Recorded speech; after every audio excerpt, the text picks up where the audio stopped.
Welcome to Client Corner. Today I got to interview a childhood friend slash brother of a friend. His name is Scott F. And we haven't known each other that much over the years, but I was really good friends with his sister Laura growing up. His mom is someone I consider... Well, I realized after talking to Scott, I've had her on quite a pedestal. She really helped me through my own healing journey. I often talk about her and things she said to me that helped me heal and realize what had happened to me.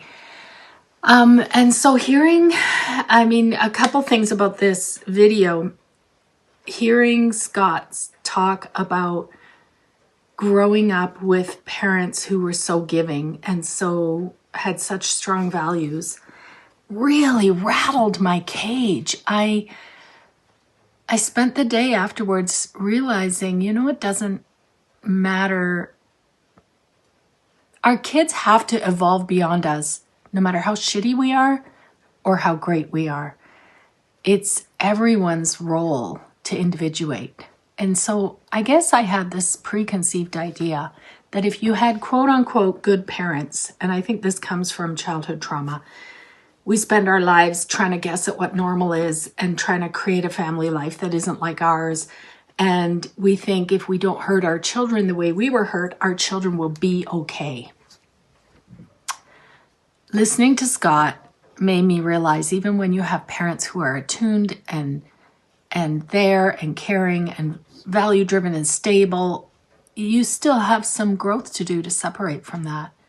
And what was really fascinating to me was the link between growing up with parents who valued giving and then becoming a frontline RCMP and bringing that value into the work and what it ultimately did to Scott to believe he could and should really save everybody and fix everything and keep going. So that was number one, what was great about this interview for me.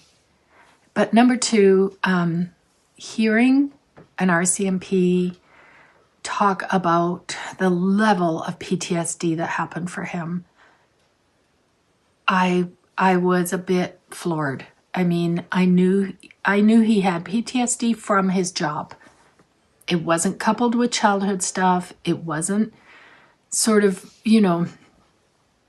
stuck to anything else. It was from the work of RCMP frontline in remote communities at times where he's the only officer attending really gruesome things. He didn't really get into it, but I could make a guess from what he said, and how he's attempted to heal from that, and he has healed. What got me was when he said he had to relearn how to read because he couldn't even focus. And the team that worked with him and he went away to treatment for PTSD for RCMP officers. He talks about that. He talks about some of the fears I asked him about that therapists have about re-traumatizing people. He talks about that. It's just rich. This is a rich learning to listen to Scott talk about coming back from that level of trauma and how much he trusted his initial therapist. And that was the key to everything from what I could hear. So I hope you enjoy it. Hope you love my friend Scott. He is a great guy. Talk to you soon. Enjoy. And so I've kind of made a list of things we could talk about, but mostly I just want to know kind of what brought you to therapy, and then what was it like for you? Like, what did you like? What did you not like? And then maybe I'll share some of typical fears that I hear from therapists, and you can say from your perspective what you would say to them about that as someone who's experienced it. Because we actually never get to really talk to our clients about shit like that. We're it's about them and it's about what they need. And so we do all this in our heads by ourselves, like where we're like, oh my God, I'm not helping. And why are they still coming back? And I suck. And I'm always telling them, like, I don't think clients care about that. I don't think that's what clients care about. So that's the overview. I sometimes go down a rabbit hole of watching police officers pulling over drunk people. And I'm like, oh my God, how do they do it? Day after day after day. I can't believe I did it as long How as long did you do it? To start with that. 23 years. It's a long time. Yep. Well, my goal was to do 24 in a day, basically, so I wouldn't get a penalty on my pension. And I retired January 21st was my retirement date. And my goal had been retired June 30th. You almost made it. Yeah, but I also don't give a shit. And tell us then, what made you leave earlier when you were so determined to stay?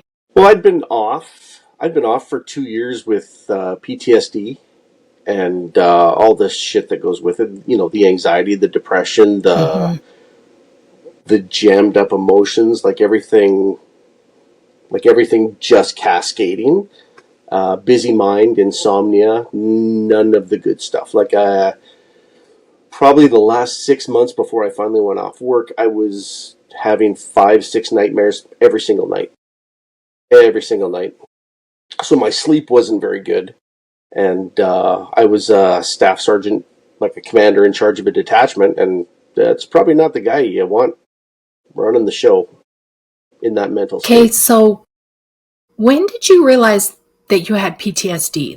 I'm guessing you didn't realize that's what was going on for a while. 2012. Okay, take us 2012, I started going to a psychologist in 2012 when I was And what got you to go? I was always mad. And I know now that being mad all the time was the safe emotion instead of being sad or scared Vulnerable. or, vulnerable. Yeah, it was just mad was the acceptable. And where did it show up? At home. Always at home. One of the best definitions that sat with me about what trauma means is, because trauma, when you have PTSD, which I do too, when everybody calls everything trauma, it really irritates the shit out of me. Because bad things aren't necessarily trauma, but the best definition I heard was, when you've been traumatized, you never see the world the same again. No. And I wish I could see the world the way I did before I was a cop.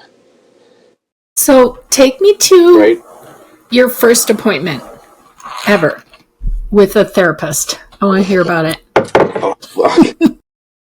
Well, I went in there, and his name he's in Winnipeg. He's a psychologist. His name's Dr. Colton. And he goes, "What's wrong?" Straight to the point. And I said, well, fuck everything. I mean, I'm not sleeping. I'm mad at my family all the time. I'm not overwhelmed at work, but I have been. And my whole life is fucked, and I should be happy, and I'm not. And he goes, okay. And he gave me, I had something to fill out about how I felt about things and how I felt about work. It was like a survey, but it wasn't. And I thought, oh, fuck, here we go. Another guy that's just going to give me a make work test and say, there, we'll get it all figured out. And there, you can check the box and tell me to fuck off. That's what I thought it was going to be. But then after I did that, he brought me back in and he said, okay, so tell me the things right now before our next appointment in a month, what you got to stop doing. And I said, well, I want to get to sleep. And he goes, okay, are you on any medications for that? And I said, no. And he goes, you could try melatonin. He goes, I'm a psychologist. I can't give you meds, but you could try melatonin and see how that works. And I said, I get mad at my family and I get pissed off and I yell at my kids for just being kids. And he goes, okay, well, stop that. Did you come up with what you value? What are your values now? Probably mostly in Kelowna when I went to the 5. Okay, tell me about that. I'm fascinated by that. What it looked like. I mean, part of me is jealous. Why didn't I get a 5-week rehab? But I didn't. It's okay. I'll get over it. Well, what happened? You arrived miserable, scared. Yeah, scared.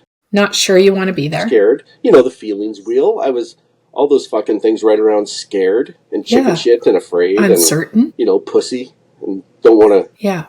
All those. Did you have to drive there? Because that's a lot of time to think. I get there and. Good. No, flew.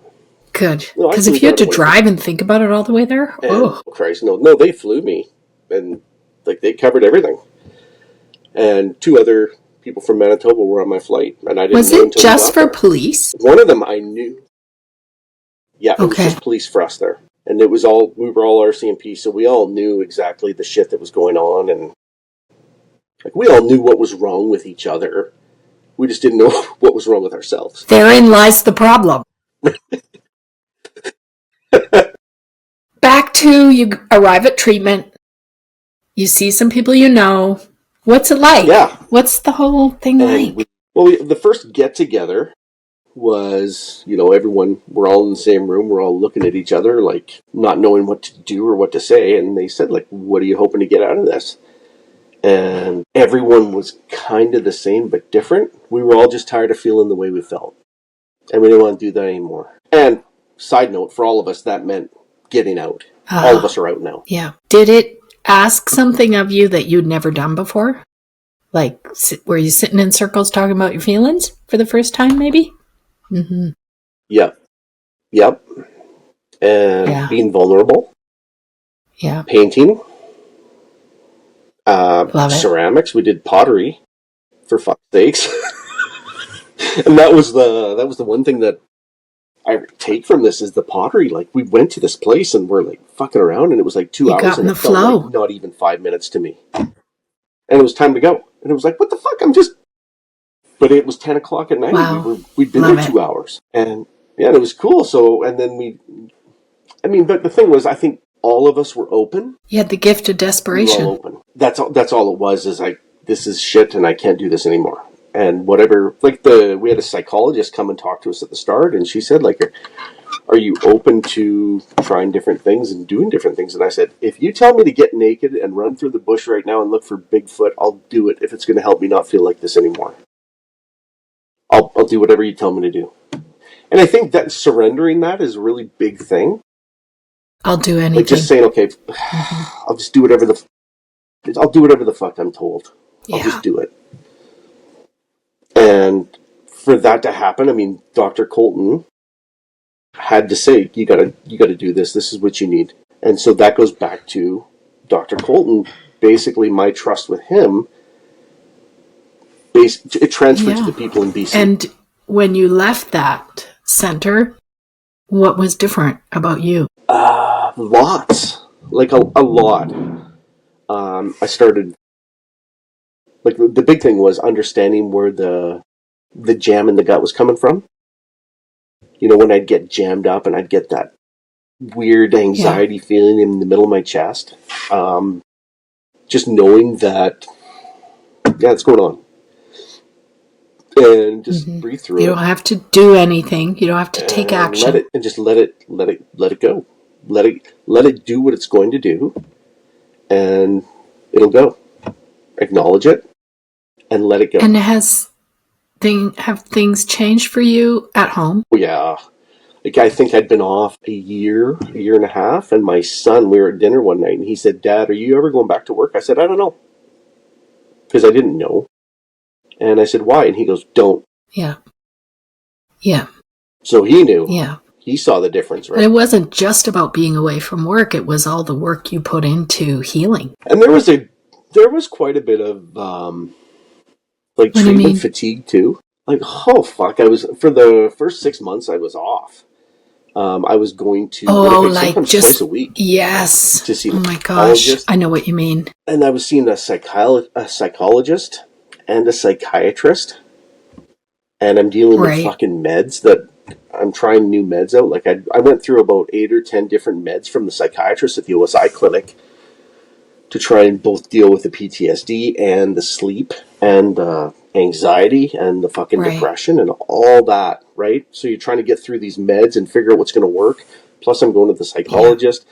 Plus I'm, seeing my GP in town here for meds. It's a lot. Like, I remember that. Fuck. I remember a stage like that. I remember once I added up how many hours of therapy I'd done one year. Oh my God. It was something like 200. And I would be exhausted after, especially in the beginning. Like, I need to come home and sleep. Like, I had to get someone to look after my kids when they were toddlers because it's very draining. Yeah, and it was just, it was a lot. And then I took cognitive processing therapy too. pretty much like right after I was in Kelowna. And that was like a 12-week program every weekend in Winnipeg, plus seeing the psychologist on top of that, plus seeing the psychiatrist on top of that with the meds stuff. can be a rocky ride getting on them. Oh, fuck, that was terrible. That was awful. Can I tell you some of the things I hear from therapists? And you tell me your thoughts? These are kind of the things I hear the most. Yes. When it comes to trauma in particular, I'm going to stick with that. There's a lot of therapists that are afraid to re-traumatize someone by kind of letting them just talk about it. They think that if the client just talks about it too much and they get upset, they have somehow contributed to that. So they should kind of keep it under wraps. Thank you. No. I agree. No. EMDR taught me that. Yeah. When I went through my EMDR, that was, I have no. I don't think anybody does, but we know it does. But it works. And EMDR should put that to complete rest, because when you're doing EMDR, you're supposed to be thinking about it, and as awful as it sounds and as awful as it felt, and go right back to that. And then, now I don't know, therapy-wise, I've never talked about it and then felt worse. That helps. If that helps. Like, I have never talked about bad trauma, like fucking horrible children dead and plane crashes and shit. Like, I've never talked about something that... That's what I say to therapists. I say, people are already living with this on the inside all the time, around the clock. Getting to talk to someone who's going to witness it, validate them, hear it, can only be useful. Yeah, and I think if they're worried about anything, and this is the tough one probably for therapists, if you're worried about anything, it's like not jumping in with the grief and the fucking horror. What do you mean? Say more about that. Because seeing someone listen to what I'm telling them about just something fucking horrific that you can't even barely wrap your brain around, and it's just bending the metal bars in your brain to the absolute max because it was so terrible. If they got a poker face, fuck, does that help? Yeah, because you don't want to have to caretake how they are. Exactly. And I want them to, if I'm looking for something from a therapist, it's just sit there. And don't be quick to therapize. Don't react. Or try to fix it. Just let it be out there. And even saying shit like some of the things that have been most helpful for me is, wow, that's awful. Okay, I know, it's fucking terrible, but now someone else is saying it, and that's why I feel so awful about this, is because it is awful. Nobody likes to see dead kids, right? Let me see what else. This is the first one I wrote down was, what if I'm not helping and it doesn't get better for the client? Therapists worry about that a lot. They're not doing enough. It's pretty tough to define enough, though. Being there and listening is the first thing, right? I think everybody, especially people that are educated the way you guys are, that something is better than nothing. And I don't know what therapists do with it after we're gone and leave the office, but some of that shit, that's probably pretty heavy to be carrying around, and just being able to offload that, however much we talk about, is really important. And because if you talk about it a little bit, you're going to talk about it more. And that helps. And talking about it it always helps. The hard part is saying it for the first time. I remember going about when I first started having memories of childhood stuff. I remember I couldn't say it. So I wrote it on pieces of paper and I put it in a Ziploc bag. And on the Ziploc I had written, say these things out loud in your session. And I literally had to take them out and if I could just read it. And sometimes it was a word. If I could just read it.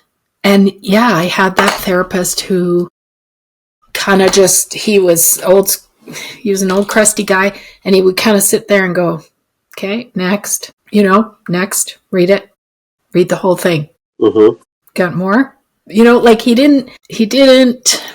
just held the I mean, I hate this phrase, but I'm going to say it. He held the space. He held the container of this is what you do here and you need to do it. And it helped. Mm-hmm. And I think, and just hearing it, that's the biggest thing for me is the first time you say something is always the hardest. And you're kind of waiting to shock the person. You want them to drop dead, or you think they're going to drop dead of horror or something, and then they don't. You know? Yeah. The gal that did EMDR with me was fantastic because she would hear it, and you could tell, like, her poker face wasn't that great, right? But you could tell it was like, oh, fuck. And she even said to me a few times, like, you know, when we're having our sessions together about our clients, she says, like, sometimes we say, yeah, you know, that guy's been through a lot. And she says, you're one of those guys that I'm going to say, like, he's seen all this shit and it's awful. What do we do to make it better? What do we do to try and help him? She says, we do that. And just being that honesty and that, you know, it was just so authentic. Because I know when you're in the coffee room, you're like, fuck, what's wrong with that guy? Right? I know you got, not saying that, but acknowledging that it's not just me working to try and make it better for you, it's everybody. And I think that honesty and that being authentic, I mean, for me, that made that makes well, a big and it difference gave weight to what you were feeling alone for probably a long time. Like, you know, to hear that, yeah, she was debriefing with her colleagues on how do I help this guy? He's got it. He's a 12 out of 10 for trauma. Like, what do I do? And that she shared that with you, it validates the magnitude of what you were carrying. Because, you know, people who have trauma, and I'm one of them, unless we get a steady stream of this is bad, no wonder you feel this way, no wonder you're doing these crazy things, no wonder, until we get that, we just think we're fucking mental. We're crazy. Yeah. And just that validation and that, just the genuine honesty of it, right? And I think a lot of people get kind of worried about, you know, privacy laws and all this. Fuck off with that. The last thing I was worried about when I was in the full throes of PTSD and all this other shit was worrying about whether some therapist is going to talk to another person about what they can do to help me. That's the last thing that I would ever worry about is, oh my God, you breached our privacy, I'm suing you. I was never even there. And you want your therapist to be okay. You want them to have the support they need so that you can get the best of them. Right. And to me, it's just, if I'm coming here, that means I trust. And to me, what therapists do to do a good job is not really my concern. What they're doing to try and help me get better, I don't care what they're doing or who they're talking to or what they're doing. As long as they're focused on me and helping me get through what I'm trying to get through, that to me, that's the goal. And I think, I mean, complaining about a therapist that was trying to make things better, I think that's something you shouldn't even be thinking about. Yeah, and what I've found over my 25 years supervising therapists is very seldom are they bad-mouthing their clients. They want to figure it out. They want to know, what else can I try? What else can I do? What if it's not enough? Why am I not helping them? Are they okay? I mean, it's more that they struggle with. Yeah, and like networking, to me, networking is just part of the job because nobody knows everything.